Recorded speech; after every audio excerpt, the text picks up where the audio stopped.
ये है आदिति, इसके पापा कूली है और ये स्कूल के लिए 7 किलोमीटर चलती है end eight she recently got selected for a NASA tour. तो आज मैंने सोचा उसके साथ ही वॉक कर लेता हूँ। तुझ्या शाळेचं नाव काय बाय? जिल्हा परिषद प्राथमिक शाळा गुडगाव। तुझ्या पूर्ण खानदानातली पहिली मुलगी असेल जी अमेरिकामध्ये चालली आहे, वाटलेलं कधी? 3.5 किलोमीटर चालतेस आणि येतेस, पाय दुखत नाही? मोटिवेशन कुठून येतं तुला हे सगळं? माझ्या पप्पाकडे, का?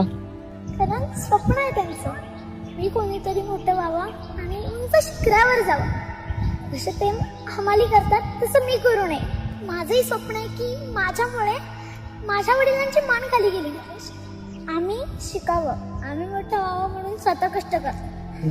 आजारी पडले ना तरी माझे वडील कित्येकदा दवाखान्यातही नाही जात, ओरडून ओरडून सांगावं लागतं। 7 kilometers is not a joke And she does it effortlessly.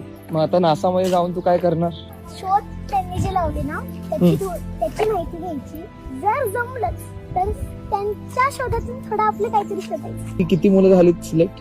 25, किती मुलांमधून? 16,000। What is the learning of life you want to give to the world? आपलं नाव होतं तर आपल्याला या जगात व्हॅल्यू आहे। आज नाव मोठं झालं, उद्या त्याला खाली झालं, विसरले आपल्याला दुनिया। 5 वर्षानंतर काय, 10 वर्षानंतर काय? स्वप्न आहे माझं IPS बनायचं। श्रीमंत व्हायचं ना तुला? नाही व्हायचं का? श्रीमंत झाल्यानंतर आपलं मन बदलतं, ऍटिट्यूड निर्माण होतं आपल्या मनात। त्याच्यामुळे मला श्रीमंत नाही व्हायचं, मनाने श्रीमंत व्हायचंय, अभ्यासाने श्रीमंत व्हायचंय, पण पैशाने श्रीमंत। समज या जगाला तुला एक प्रश्न विचारायचा असेल, तो काय असेल?